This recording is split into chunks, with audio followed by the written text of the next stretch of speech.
نحمده ونصلي على رسوله الكريم اما بعد فاعوذ بالله من الشيطان الرجيم بسم الله الرحمن الرحيم رب اشرح لي صدري ويسر لي امري واحلل عقدة من لساني يفقهوا قولي۔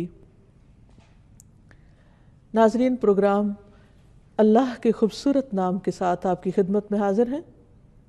آج ہم انشاءاللہ اللہ سبحانہ و تعالیٰ کے نام الرحمن پر بات کریں گے۔ رحمان، بہت زیادہ مہربان، بہت زیادہ رحم فرمانے والا۔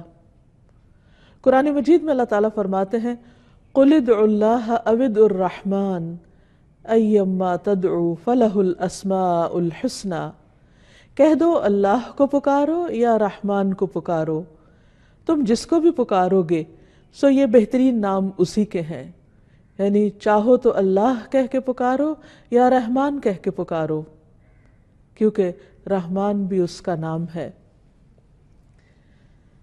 قرآن مجید کی ہر سورت سے پہلے سوائے سورت التوبہ کے بسم اللہ الرحمن الرحیم آتا ہے کہ اللہ کے نام کے ساتھ شروع کرتے ہیں جو بہت مہربان، بار بار رحم فرمانے والا ہے۔ تو اس سے یہ پتہ چلتا ہے کہ اللہ سبحانہ وتعالیٰ کی اس صفت کی بہت زیادہ تکرار ہے قرآن مجید میں۔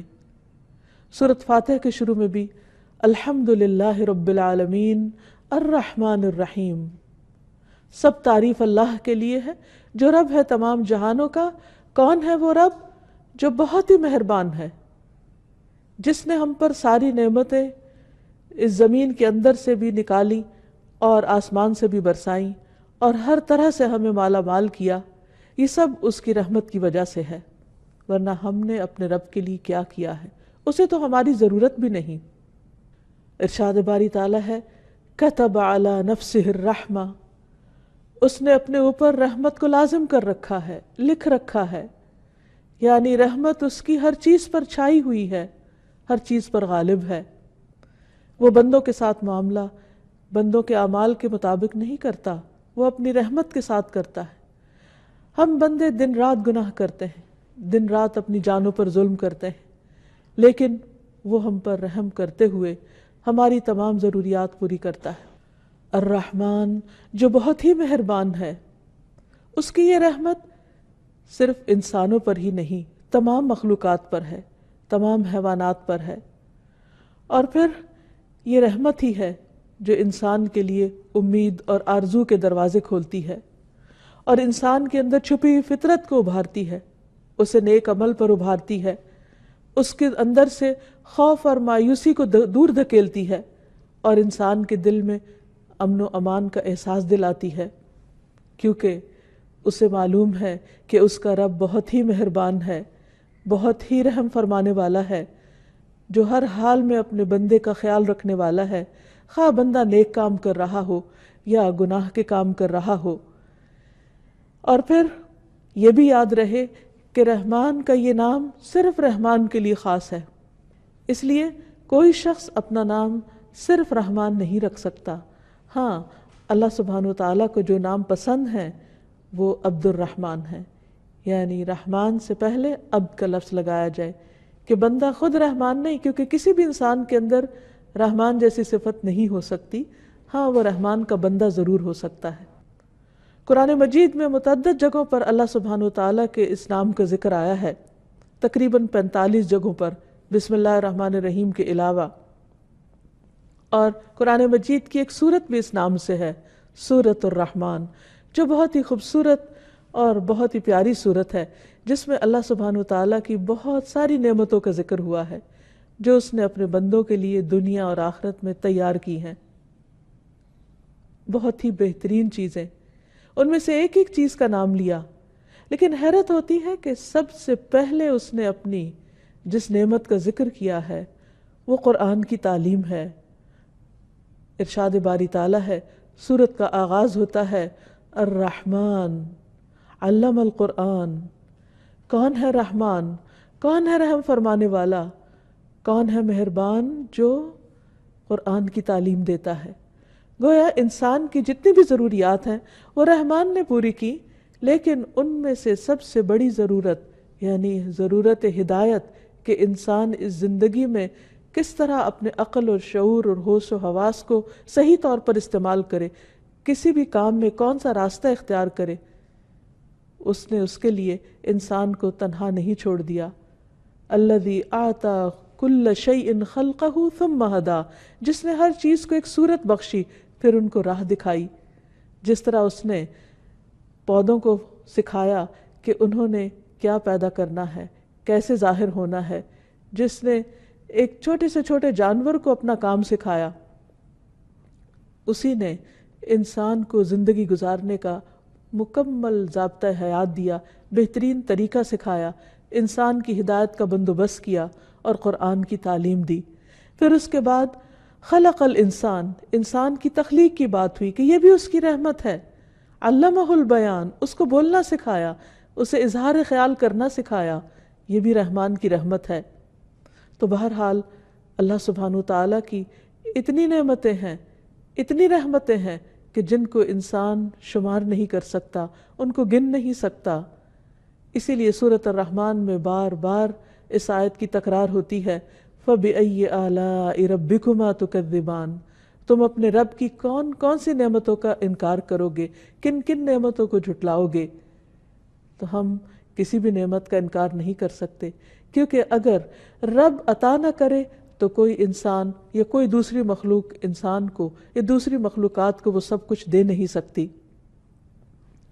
اسی طرح قرآن مجید میں ایک اور جگہ پر آتا ہے، هو اللہ الذی لا الہ الا هو عالم الغیب والشہادہ هو الرحمن الرحیم، کہ وہ اللہ کون ہے، اس کا تعارف کیا ہے، وہی جس کے سوا کوئی الہ نہیں، جو غیب اور حاضر کا جاننے والا، جو بہت ہی مہربان، بہت ہی لطف و کرم کرنے والا اور بار بار رحم کرنے والا رب ہے۔ ایک اور جگہ پر فرمایا کہ یہ قرآن تنزیل من الرحمن الرحیم، یہ رحمان الرحیم کی طرف سے نازل کردہ ہے۔ یہاں پر ایک اور حیرت کی بات یہ ہے کہ رحمان کے ساتھ مزید تاکید کے لیے صفت الرحیم کا بھی بار بار ذکر آتا ہے، یعنی اس کی رحمت خاص بھی ہے اور اس کی رحمت عام بھی ہے، اس کی رحمت انسانوں پر بھی ہے اور اس کی رحمت حیوانوں پر بھی ہے، اس کی رحمت ماننے والوں پر بھی ہے اور اس کی رحمت ان پر بھی ہے جو اس کے وجود کا ہی انکار کرتے ہیں یا اس کے ساتھ دوسروں کو شریک ٹھہراتے ہیں۔ ایسی رحمت اور کس کے اندر ہوگی؟ پھر اسی طرح نبی صلی اللہ علیہ وسلم نے بھی متعدد احادیث میں اللہ سبحانہ وتعالیٰ کی اس صفت کا ذکر کیا ہے، اس نام کا ذکر کیا ہے اور اس کی نسبت سے کچھ تعلیمات دی ہیں۔ مثلاً ایک حدیث میں نبی صلی اللہ علیہ وسلم نے فرمایا، گھوڑے 3 قسم کے ہوتے ہیں، بعض گھوڑے تو رحمان کے ہوتے ہیں اور بعض انسان کے اور بعض شیطان کے، اور رحمان کا گھوڑا تو وہ ہوتا ہے جسے اللہ کے راستے میں باندھا جائے۔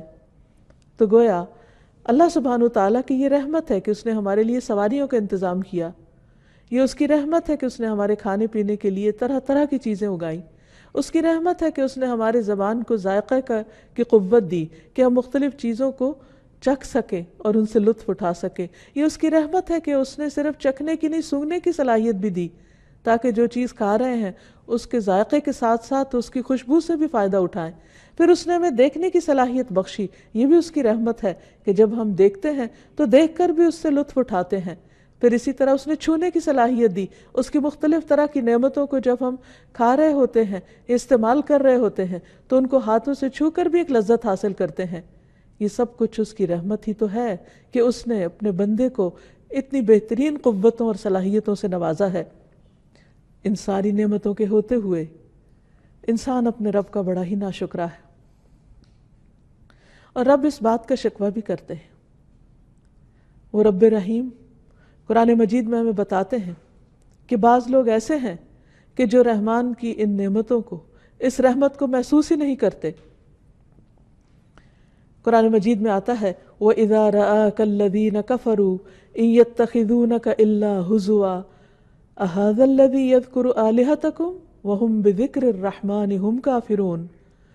اور جب یہ منکر آپ کو دیکھتے ہیں تو بس مذاق ہی اڑانے لگتے ہیں، کہتے ہیں کیا یہی ہے وہ شخص جو تمہارے معبودوں کا ذکر کرتا ہے، جبکہ وہ خود رحمان کے ذکر سے منکر ہے، یعنی رحمان کی دی ہوئی ساری رحمت سے، نعمتوں سے فائدہ اٹھاتے ہیں لیکن اس کو یاد نہیں کرتے، اس کی رحمت کو محسوس نہیں کرتے، اس کا شکر ادا نہیں کرتے۔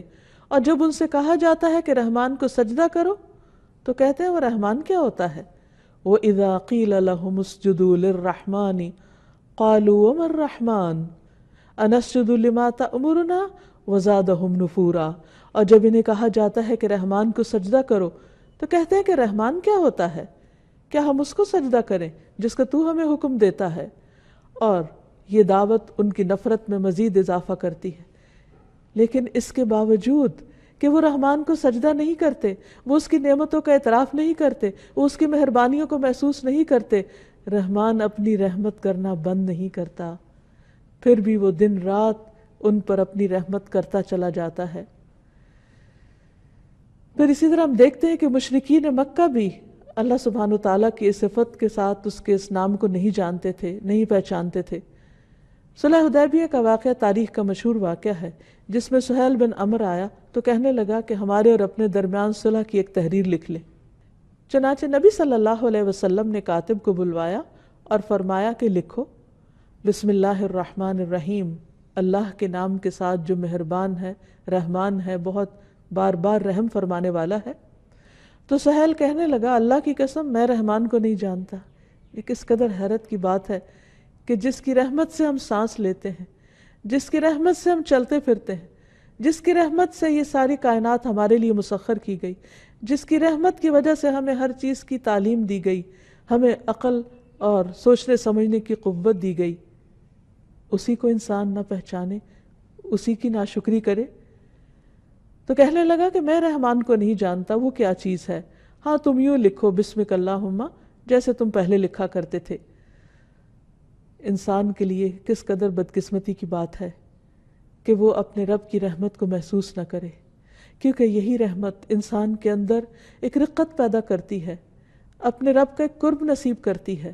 اس رحمت کا احساس بندے کے اندر بندوں کے لیے بھی مہربانی کا جذبہ پیدا کرتا ہے۔ اور رحمان صرف الرحمن نہیں بلکہ ارحم الراحمین ہے، سب رحم کرنے والوں سے بڑھ کر رحم فرمانے والا ہے۔ ابو ہریرہ کہتے ہیں کہ نبی صلی اللہ علیہ وسلم کے پاس ایک آدمی آیا اور وہ اپنے بچے کو لے کر اسے سینے سے لگانے لگا، اسے پیار کرنے لگا۔ تو آپ نے اس سے پوچھا کہ کیا تمہیں اس پر رحم آتا ہے، یعنی تمہارے دل میں اس کے لیے محبت ہے؟ تو اس نے کہا جی ہاں۔ تو آپ نے فرمایا اللہ کو تم پر اس سے بھی زیادہ رحم آتا ہے، یعنی جس طرح ایک والد یا ایک ماں اپنے بچے سے پیار کرتی ہے اور اس پر رحم کرتی ہے، اس پر شفقت کرتی ہے، اس کا خیال کرتی ہے، اس کی نگہبانی کرتی ہے، فرمایا اللہ سبحانہ وتعالیٰ کو اس سے بھی زیادہ تم پر رحم آتا ہے جس طرح تمہیں اپنے اس بچے پر رحم آتا ہے، اور وہ ارحم الراحمین ہے، سب سے بڑھ کر رحم فرمانے والا ہے، اور اس کی رحمت اس کے غضب پر غالب ہے۔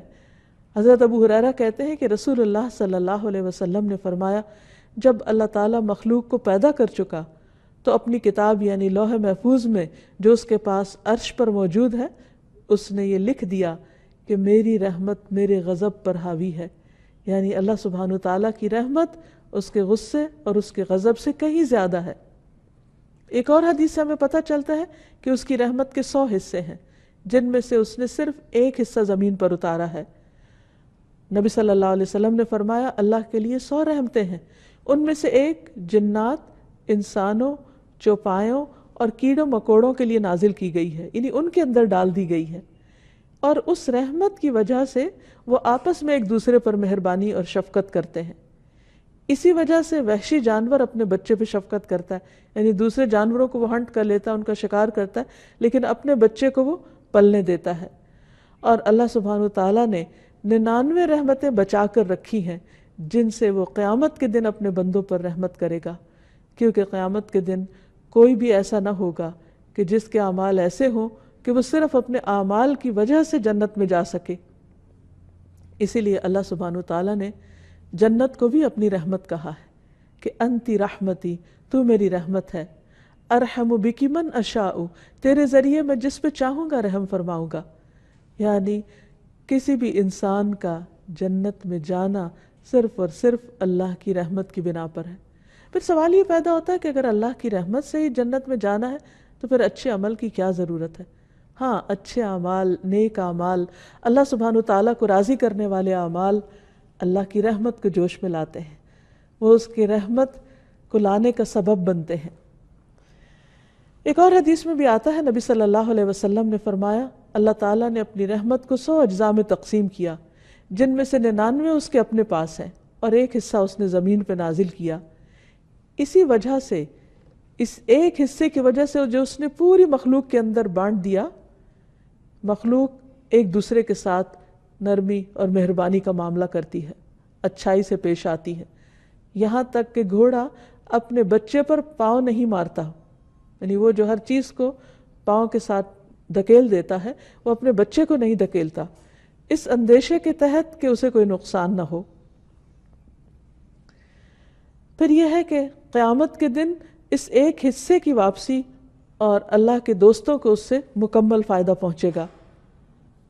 اللہ سبحانہ تعالیٰ نے یہ جو ایک حصہ رحمت کا دنیا میں اتارا ہے، قیامت کے دن یہ بھی اپنے 99 حصوں میں ڈال کر 100 پوری کر کے اپنے اولیاء اور اپنے دوستوں پر نچھاور فرمائے گا۔ رسول اللہ صلی اللہ علیہ وسلم نے فرمایا، اللہ تعالیٰ کے پاس 100 رحمتیں ہیں، جن میں سے اللہ نے تمام زمین والوں پر صرف ایک رحمت نازل کی ہے، اور باقی 99 اللہ تعالیٰ نے اپنے اولیاء کے لیے رکھ چھوڑی ہیں۔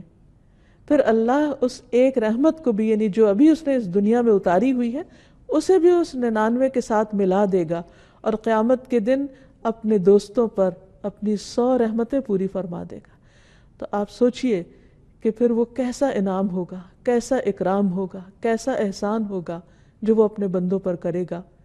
اللہ سبحانہ تعالیٰ کی رحمت محسنین کے بہت قریب ہے، جیسے کہ ارشاد فرمایا، ان رحمت اللہ قریب من المحسنین، اللہ کی رحمت نیکی کرنے والوں، احسان کرنے والوں کے بہت قریب ہے۔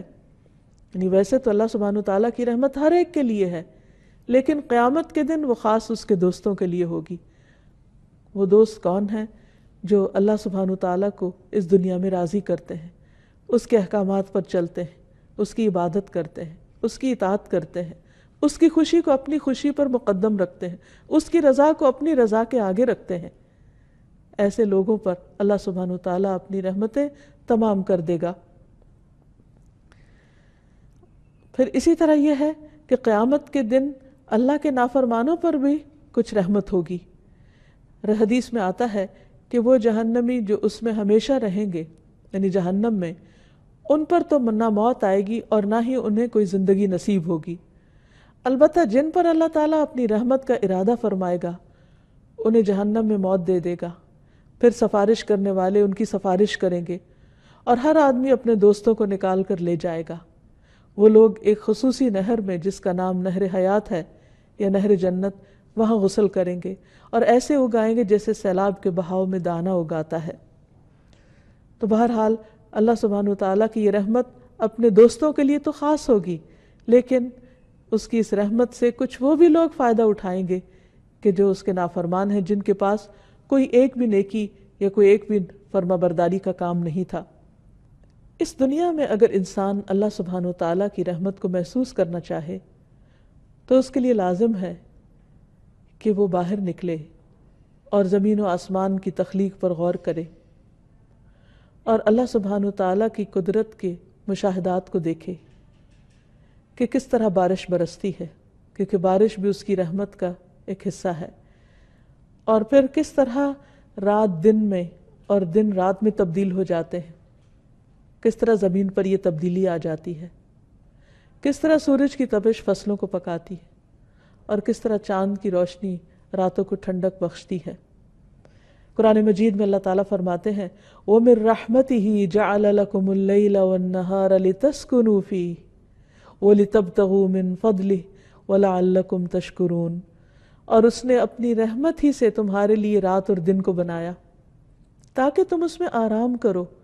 یہ بندے کو جو نیند کی صلاحیت بخشی ہے، سونے کی جو توفیق دی ہے، یہ بھی اس کی رحمت ہے۔ اور جب رات آ جاتی ہے، رات کا اندھیرا گہرا چھا جاتا ہے اور ہر چیز سکون پکڑتی ہے، تو اپنے بندوں کو بھی رب سلا دیتا ہے، اور یہ بھی اس کی رحمت کی علامت ہے۔ اور پھر دن کو اس نے روشن بنایا، کس لیے؟ تاکہ تم اس میں اپنے رب کا فضل تلاش کر سکو، اپنے رزق کو تلاش کر سکو، دنیا میں کام کاج کر سکو، کیونکہ جب سورج نکلتا ہے تو انسان کے اندر ایک عجب طرح کی نشاط ہوتی ہے، اس وقت بھی انسان کو اپنے رب کی رحمت کو محسوس کرنا چاہیے۔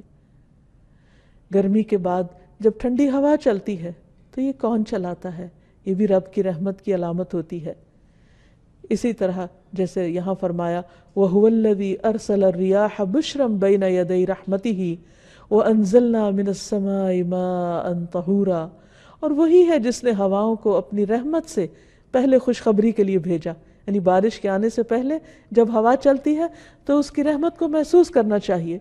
اور ہم نے آسمان سے پاک کرنے والا پانی اتارا، یعنی بارش کا پانی ہر چیز کو دھو ڈالتا ہے، درختوں کو، نباتات کو اور مختلف چیزوں کو، اور اس میں انسانوں اور حیوانوں کے لیے پینے کا بھی حصہ ہے۔ پھر آپ دیکھیے کہ اللہ سبحانہ و تعالیٰ کی رحمت جو ہے یہ اس کی کسی کمزوری کی وجہ سے نہیں ہے، وہ صاحب اقتدار ہے، وہ عرش پر مستوی ہے، وہ سب سے بلند ہے، اس کے باوجود مہربان ہے۔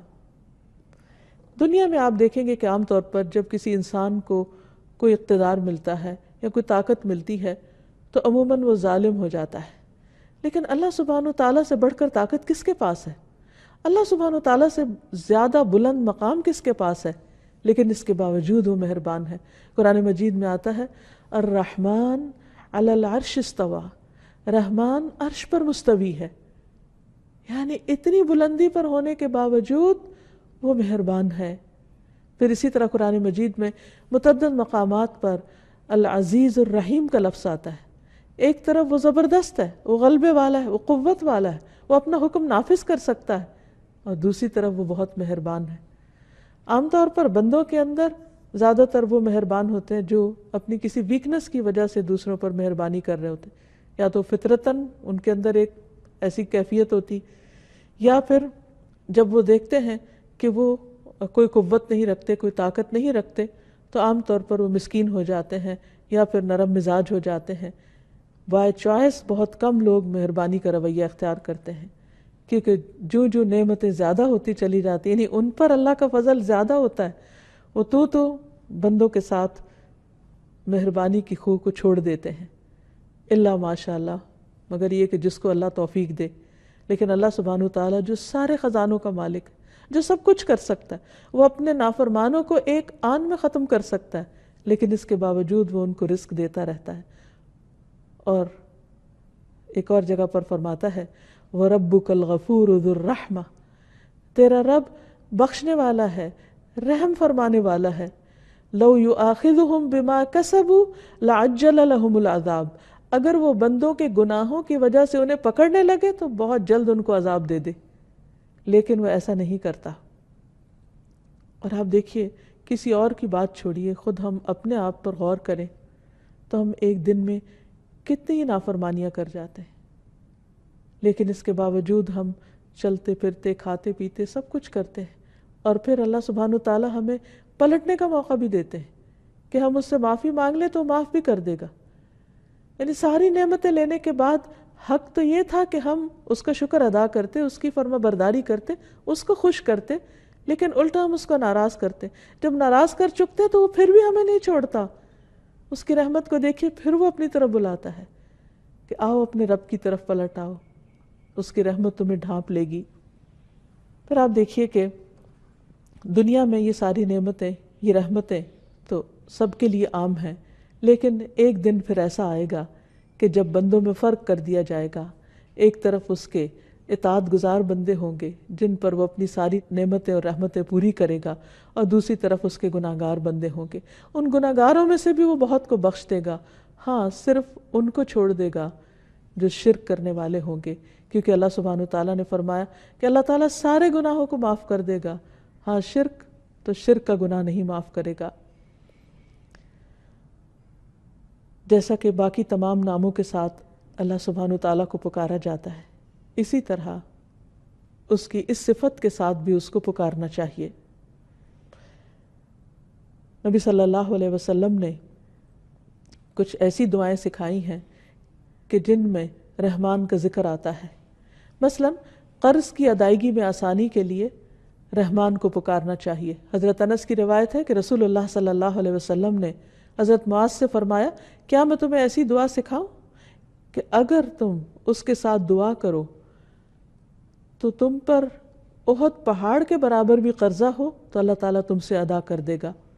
اے معاذ یہ پڑھا کرو، اللہم مالک الملک تؤتی الملک من تشاء وتنزع الملک ممن تشاء وتعز من تشاء وتذل من تشاء بیدک الخیر انک علی کل شیء قدیر رحمن الدنیا والآخرۃ ورحیمہما تعطیہما من تشاء وتمنع منہما من تشاء ارحمنی رحمتا تغنینی بہا عن رحمت من سواک۔ اے اللہ بادشاہت کے مالک، تو جسے چاہتا ہے بادشاہت عطا کرتا ہے، جس سے چاہتا ہے ملک چھین لیتا ہے، جس کو تو چاہتا ہے عزت دیتا ہے اور جس کو تو چاہتا ہے ذلیل کر دیتا ہے۔ تیرے ہی ہاتھ میں خیر و بھلائی ہے اور تو ہی ہر چیز پر قدرت رکھتا ہے۔ دنیا اور آخرت کا رحمان اور رحم کرنے والا ہے۔ تو جسے چاہتا ہے دنیا اور آخرت دیتا ہے اور ان کو جن سے چاہتا ہے روک دیتا ہے، یعنی جسے چاہے دونوں جگہ دے اور جن سے چاہے روک لے، کیونکہ ہر چیز تیرے اختیار میں ہے۔ مجھ پر ایسی رحمت سے رحم فرما، کیا خوبصورت انداز ہے۔ یا رب تو مجھ پر ایسی رحمت سے رحم فرما جو مجھے تیرے علاوہ کی رحمت سے بے نیاز کر دے، پھر میں کسی اور کی طرف نہ دیکھوں، تو ہی اپنا کرم فرما دے۔ تو جو شخص اس طریقے سے اپنے رب سے مانگتا ہے، اللہ سبحانہ وتعالیٰ اس کے اوپر سے بڑا قرض اتار دیتے ہیں، خواہ احد پہاڑ جتنا ہی کیوں نہ ہو۔ اسی طرح ہم دیکھتے ہیں کہ اللہ سبحانہ وتعالیٰ کی رحمت کی دعائیں مختلف انداز میں نبی صلی اللہ علیہ وسلم نے کی۔ مثلا نماز کے دوران 2 سجدوں کے بیچ میں جو دعا ہے، اللہم اغفر لی ورحمنی، اے اللہ مجھے بخش دے اور مجھ پر رحم فرما۔ اسی طرح قرآنی دعاؤں میں بھی واعف عنا واغفر لنا ورحمنا کے الفاظ آتے ہیں کہ اے اللہ تو ہمیں معاف کر دے، ہمیں بخش دے اور ہم پر رحم فرما۔ والدین کے لیے خاص دعا جو اللہ تعالیٰ نے سکھائی ہے اپنے بندوں کو، وہ بھی رحمت ہی کی دعا ہے۔ وَقُلْ رَبِّ ارْحَمْهُمَا كَمَا رَبَّيَانِي صَغِيرًا، اے اللہ ان دونوں پر یعنی میرے والدین پر رحم فرما جیسے انہوں نے چھوٹا ہونے کی حالت میں مجھے پالا تھا، یعنی جیسے یہ میرے لیے مہربان تھے تو ان کے لیے مہربان ہو جا۔ ایک اور جگہ پر آتا ہے وَقُلْ رَبِّ اغْفِرْ وَارْحَمْ وَأَنْتَ خَيْرُ الرَّاحِمِينَ، آپ کہہ دیجئے اے میرے رب بخش دے اور رحم فرما، اور تو رحم کرنے والوں میں سب سے زیادہ رحم فرمانے والا ہے۔ پھر اسی طرح ایوب علیہ السلام کی تکلیف جب زیادہ ہو گئی تو انہوں نے اپنے رب کو پکارا، انی مسنی الضر وانت ارحم الراحمین، تو رب کی رحمت جوش میں آ گئی اور ان کی تکلیف جو پچھلے 18 سال سے ان کے لیے باعث اذیت تھی، اللہ سبحانہ وتعالیٰ نے ان کی تکلیف کو اس دعا کی وجہ سے دور کر دیا۔ پھر اسی طرح موسیٰ علیہ السلام نے دعا مانگی، رب اغفر لی ولاخی وادخلنا فی رحمتک وانت ارحم الراحمین، اللہ مجھے بخش دے اور میرے بھائی کو بخش دے اور ہمیں اپنی رحمت میں داخل کر لے، اور تو سب سے بڑھ کر رحم فرمانے والا ہے۔ تو بات یہ ہے کہ انسان پر جس بھی قسم کی مشکلات ہوں اور اس کے جیسے بھی حالات ہوں اور وہ جتنا بھی گناہ گار ہو، اس نے کوئی بھی اگر زندگی میں زیادتی کی ہو تو اسے اپنے رب کی رحمت سے مایوس نہیں ہونا چاہیے۔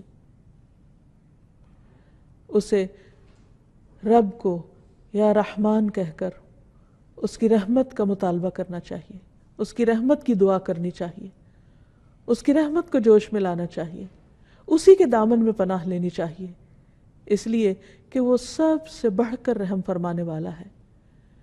کبھی بھی شیطان اگر دل میں یہ وسوسہ ڈالے کہ تم نے تو اتنے گناہ کر لیے ہیں کہ تمہاری دعا نہیں سنی جائے گی، تو اس خیال کو جھٹک دیجیے۔ بندہ ہمیشہ یہ یاد رکھے کہ میرا رب سب سے بڑھ کر رحمان ہے، ارحم الراحمین ہے، سب سے بڑھ کے رحم فرمانے والا ہے، اس لیے میں اسی کے در پر جھک جاؤں گا، اسی سے مانگوں گا اور وہ مجھ پر ضرور رحم فرمائے گا۔ پورے یقین اور پورے اعتماد کے ساتھ پکارتے رہیے۔ اب سوال یہ پیدا ہوتا ہے کہ اگر رب اتنا مہربان ہے تو بندے کو کیا کرنا چاہیے؟ ہمارے لیے کیا حکم ہے؟ پہلی بات تو یہ کہ رب کی رحمت کو محسوس کریں، مختلف آیات اور مختلف نشانیوں میں اس کی رحمت کو پہچانیں، خود اپنے وجود اور خود کو ملنے والی نعمتوں کی پہچان کریں، ان کو شمار کریں، ان کا احساس کریں، پھر اپنے گناہوں کو دیکھیں اور پھر اپنے اندر ایسی صفات پیدا کرنے کی کوشش کریں کہ جو رحمان کو پسند ہو، تاکہ ہم عباد الرحمن بن جائیں۔ قرآن مجید میں اللہ تعالیٰ فرماتے ہیں وَعِبَادُ الرَّحْمَنِ الَّذِينَ يَمْشُونَ عَلَى الْأَرْضِ هَوْنًا، اور رحمان کے بندے تو وہ ہوتے ہیں جو زمین پر آہستگی سے چلتے ہیں، دوسرے لفظوں میں زمین پر رحم کرتے ہوئے، پاؤں مار کر نہیں چلتے، تکبر سے نہیں چلتے، آہستگی سے چلتے ہیں، وہ ہر ایک کے حقوق کا خیال رکھتے ہیں۔ وَإِذَا خَاطَبَهُمُ الْجَاهِلُونَ قَالُوا سَلَامًا، اور جب جاہلوں سے، لا علم لوگوں سے ان کی بات ہوتی ہے، یا لا علم لوگ ان سے بات کرتے ہیں، یا کوئی جھگڑا کرتے ہیں، یا ان کے ساتھ کوئی بد اخلاقی برتتے ہیں، تو وہ ان کے ساتھ الجھتے نہیں، ان کے ساتھ سخت باتیں نہیں کرتے، قالوا سلاما، ان پر سلامتی بھیج کر ان سے الگ ہو جاتے ہیں، بات کو طول نہیں دیتے۔ یہ ہیں ان بندوں کی خصوصیات جو اپنے رب کی رحمت کو پہچانتے ہیں۔ والذین یبیتون لربہم سجدا وقیاما، اور جو راتیں اس حال میں گزارتے ہیں کہ اپنے رب کے حضور سجدے اور قیام کرتے ہیں تاکہ اپنے رب کی رحمت کو پکار سکیں۔ والذین یقولون ربنا اصرف عنا عذاب جہنم ان عذابها کان غراما، اور جو کہتے ہیں اے ہمارے رب ہم سے جہنم کا عذاب پھیر دے، بے شک اس کا عذاب ہمیشہ کے لیے چمٹ جانے والا ہے۔ اگرچہ وہ جانتے ہیں کہ رب مہربان ہے، لیکن اس کے ساتھ ساتھ اپنے گناہوں سے ڈرتے ہیں اور گناہوں کی سزا سے بچنے کی فکر کرتے ہیں۔ انہا ساءت مستقرا ومقاما، بے شک وہ بری ٹھہرنے کی جگہ اور بری اقامت کی جگہ ہے، یعنی وہ سمجھتے ہیں کہ جہنم بہت برا ٹھکانہ ہے۔ یعنی اللہ سبحانہ وتعالیٰ کی رحمت کا غلط مطلب نہیں لیتے، بلکہ اس کی رحمت کے تقاضے کے طور پر ایسے کام کرتے ہیں، ایسی دعائیں مانگتے ہیں کہ جس سے اس کی رحمت سے وہ محروم نہ رہ جائیں۔ والذین اذا انفقوا لم یسرفوا، رحمان کے بندوں کی اور کیا خصوصیات ہوتی ہیں؟ وہ بندے ہوتے ہیں جب وہ مال خرچ کرتے ہیں تو اسراف نہیں کرتے، فضول خرچی نہیں کرتے، کیونکہ ایک اور جگہ پر آتا ہے ان المبذرین کانوا اخوان الشیاطین وکان الشیطان لربہ کفورا، کہ فضول خرچ شیطان کے بھائی ہوتے ہیں اور شیطان اپنے رب کا بہت ہی ناشکرا ہے۔ تو رحمان کے بندے خرچ میں اعتدال کی راہ اختیار کرتے ہیں، نہ اسراف کرتے ہیں، ولم یقتروا، اور نہ ہی وہ تنگی سے خرچ کرتے ہیں۔ وکان بین ذلک قواما، اور ان کا خرچ اس کے درمیان معتدل ہوتا ہے، یعنی اعتدال کی راہ ہوتی ہے۔ اللہ کی صفت رحمان کو پہچاننے والے تو وہ ہوتے ہیں جن کے دلوں میں رحمت ہوتی ہے، جو دوسرے بندوں پر، دوسری مخلوق پر مہربان ہوتے ہیں، جو دوسروں کو دکھ، درد، تکلیف، پریشانی اور غم کو محسوس کر سکتے ہیں۔ وہ ہر ایک کے لیے مہربان ہوتے ہیں، ان کے لیے بھی جو ان کے ساتھ اچھا کرے اور ان کے لیے بھی جو ان کے ساتھ اچھا نہ کرے۔ جیسے نبی صلی اللہ علیہ وسلم اپنے دشمنوں کے لیے بھی مہربان تھے۔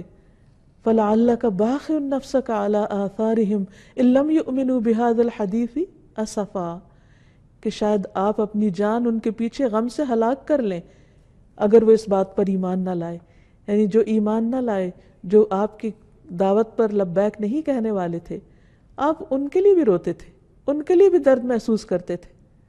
تو رحمان کا بندہ وہی ہوتا ہے جو سارے اہل زمین پر مہربان ہوتا ہے، جیسا کہ ابو داؤد کی روایت میں آتا ہے رحم کرنے والوں پر رحمان رحم کرتا ہے، اہل زمین پر رحم کرو، آسمان والا تم پر رحم کرے گا۔ ایک اور جگہ پر آتا ہے رحم کرنے والوں پر رحمان بھی رحم کرتا ہے، تم زمین والوں پر رحم کرو، آسمان والا تم پہ رحم کرے گا۔ رحم بھی رحمان کی شاخ ہے، جس نے اس کو جوڑا اللہ بھی اس سے رشتہ جوڑ لیں گے، اور جو اسے کاٹے گا اللہ اس سے تعلق کاٹ لیں گے۔ رحم کریں گے تو رحم پائیں گے۔ ایک مرتبہ نبی صلی اللہ علیہ وسلم نے منبر پر یہ بات ارشاد فرمائی، تم رحم کرو تو تم پر بھی رحم کیا جائے گا، تم معاف کر دو تو تمہیں بھی معاف کر دیا جائے گا۔ اور فرمایا ہلاکت ہے ان لوگوں کے لیے جو صرف باتیں سنتے ہی ہیں، ہلاکت ہے ان لوگوں کے لیے جو اپنے گناہوں پر جانتے بوجھتے اصرار کرتے رہتے ہیں۔ پھر انسان کی یہ رحمت صرف گھر سے باہر کے لوگوں کے ساتھ نہیں ہونی چاہیے، گھر والوں کے ساتھ بھی ہونی چاہیے۔ حضرت انس کہتے ہیں کہ رسول اللہ صلی اللہ علیہ وسلم اپنے گھر والوں اور بچوں کے لیے بہت رحم دل تھے، یعنی جو جتنا کمزور ہو اس کے ساتھ اتنی ہی مہربانی کا سلوک ہو۔ حضرت ابو ہریرہ کہتے ہیں کہ رسول اللہ صلی اللہ علیہ وسلم نے حضرت حسن بن علی کو بوسہ دیا تو آپ کے پاس اقرا بن حابس بیٹھے ہوئے تھے، تو انہوں نے کہا میرے 10 بیٹے ہیں اور میں نے ان میں سے کبھی کسی کو نہیں چوما۔ آپ نے ان کی طرف دیکھا اور فرمایا جو رحم نہیں کرتا اس پر رحم نہیں کیا جاتا۔ ایک اور جگہ پر آتا ہے کہ اگر اللہ نے تیرے دل سے رحم چھین لیا ہے تو میں کیا کر سکتا ہوں۔ تو گویا چھوٹے بچوں کے ساتھ رحمت اور شفقت کا معاملہ، پھر فقراء اور مساکین کے ساتھ۔ بعض اوقات ہم کوئی بیمار ہو، کوئی دکھی ہو، تکلیف میں ہو، اس کے ساتھ پھر بھی مہربانی کا سلوک کر لیتے ہیں، لیکن عموماً سوسائٹی کے محروم طبقات فقراء اور مساکین کے لیے نہیں سوچتے۔ حالانکہ ابو ذر رضی اللہ عنہ کی روایت میں ہے کہ مجھے میرے خلیل نے 5 باتوں کا حکم دیا، یعنی نبی صلی اللہ علیہ وسلم جو میرے دوست تھے انہوں نے 5 چیزوں کا حکم دیا۔ نمبر 1 مساکین پر رحم کرنے اور ان سے قریب رہنے کا۔ نمبر 2 اپنے سے نیچے والے کو دیکھنے اور اوپر والے کو نہ دیکھنے کا۔ نمبر 3 صلہ رحمی کرنے کا کہ اس کو نہ توڑا جائے۔ نمبر 4 حق بات یعنی سچ بات کہنے کا، خواہ وہ تلخی کیوں نہ ہو، اور یہ کہ میں کثرت سے لا حول ولا قوت الا باللہ پڑھا کروں۔ پھر اسی طرح پرندوں اور جانوروں کے ساتھ رحم کرنے کا حکم ہے۔ نبی صلی اللہ علیہ وسلم نے فرمایا جس نے رحم کیا اگرچہ چڑیا کو ذبح کرنے کا معاملہ ہی کیوں نہ ہو، یعنی ایک جانور کو ہی ذبح کرنا کیوں نہ ہو، تو اللہ تعالیٰ قیامت کے دن اس پر رحم فرمائے گا۔ ایک آدمی نے کہا اللہ کے رسول صلی اللہ علیہ وسلم میں ایک بکری ذبح کرتا ہوں اور اس کے ساتھ شفقت کرتا ہوں، یعنی پیار سے اور اچھے طریقے سے۔ آپ نے فرمایا اگر تم بکری کے ساتھ شفقت کرتے ہو تو اللہ سبحانہ وتعالیٰ تم پر رحم فرمائے گا۔ تو حقیقت یہ ہے کہ ہمیں ہر ایک کا احساس کرنا چاہیے۔ آپ صلی اللہ علیہ وسلم نماز پڑھاتے ہوئے اگر کسی بچے کے رونے کی آواز سن لیتے تو آپ اپنی نماز کو مختصر کر دیتے تھے۔ بچے کی ماں پر رحمت کرتے ہوئے یا بچے پر رحمت کرتے ہوئے کہ وہ اپنی ماں کے لیے پریشان ہو رہا ہے، اور اس شخص میں کوئی خیر اور بھلائی نہیں جس کے اندر رحم کا جذبہ نہیں۔ اور نبی صلی اللہ علیہ وسلم پر جب دوزخ پیش کی گئی تو اس میں آپ نے بنی اسرائیل کی ایک عورت کو دیکھا جس نے بلی کو باندھ رکھا اور اس پر رحم نہ کیا اور اسے کھانے کے لیے کچھ نہ دیا اور نہ اسے چھوڑا کہ وہ خود اپنے لیے کچھ ڈھونڈ کر کھا لے۔ تو خواہ کوئی کتنا ہی عبادت گزار ہو، لیکن اگر وہ بندوں پر رحم نہیں کرتا تو وہ رحم کا مستحق نہیں۔ اللہ تعالیٰ سے دعا ہے کہ وہ ہم سب پر رحم فرمائے اور ہمارے دلوں کے اندر دوسروں کے لیے رحم کا جذبہ ڈال دے۔ وآخر دعوانا ان الحمد للہ رب العالمین۔